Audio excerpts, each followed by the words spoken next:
Madam Deputy President, I rise to take note of the answers given by Senator Payne to the questions asked by Senators McAllister, Keneally and I. I rise to take note of the failure of this government to take substantive action against sexual harassment of women in the workplace and their failure to take real action against the violence and threat of violence women face every single day. They cannot even roll out a school program about respectful relationships in a reasonable time frame.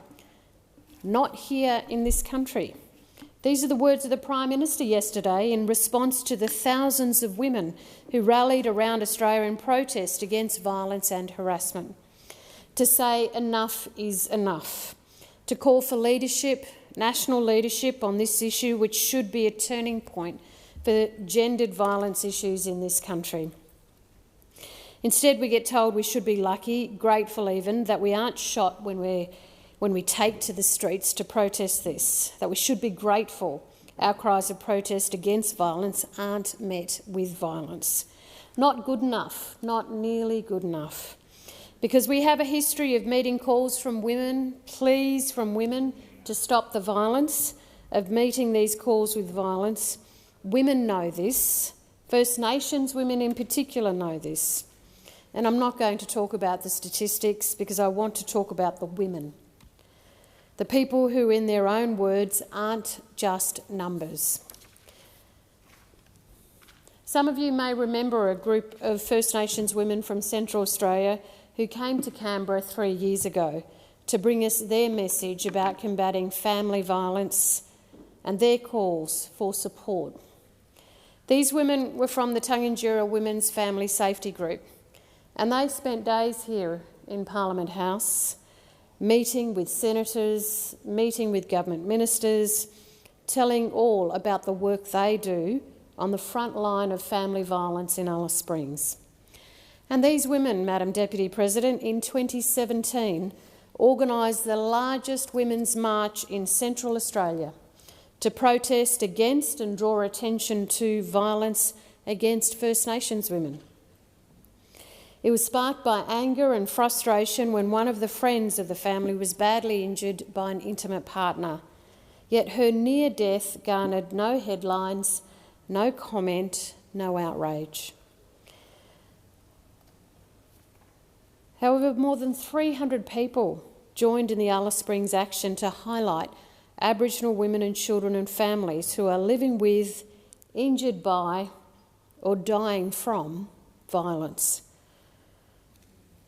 They then made the decision to bring their message here to Canberra and to show First Nations women all over the country that we can stand up and be heard, that we do have the solutions and need to be part of the decision-making. These remarkable and strong women came to Canberra and they made an impact. Madam Deputy President, one of these women, a core member of the group, a woman who was dedicated to changing lives, to working to combat violence against women. Well, I attended her funeral on Friday. She was killed earlier this year after being run down in a car allegedly driven by her partner. And she was killed outside the Alice Springs Hospital, a place where people go to seek help and healing. And she was killed despite her work advocating that the voices of First Nations women need to be heard. When she came to Canberra and asked us to listen and stand with her and the other women who flew all the way, and for many of them it was the first time out of Alice Springs, they wanted us to hear their solutions, acknowledge their experience and recognise the important work that is being done on a community level to deal with issues of domestic and family violence.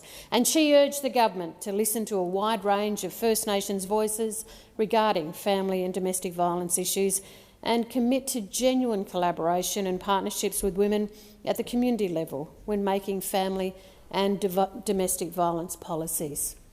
So yesterday, when hundreds of thousands of men and women marched across this country thinking, reflecting on their own experiences and those of people that they know and love, well, I remembered her.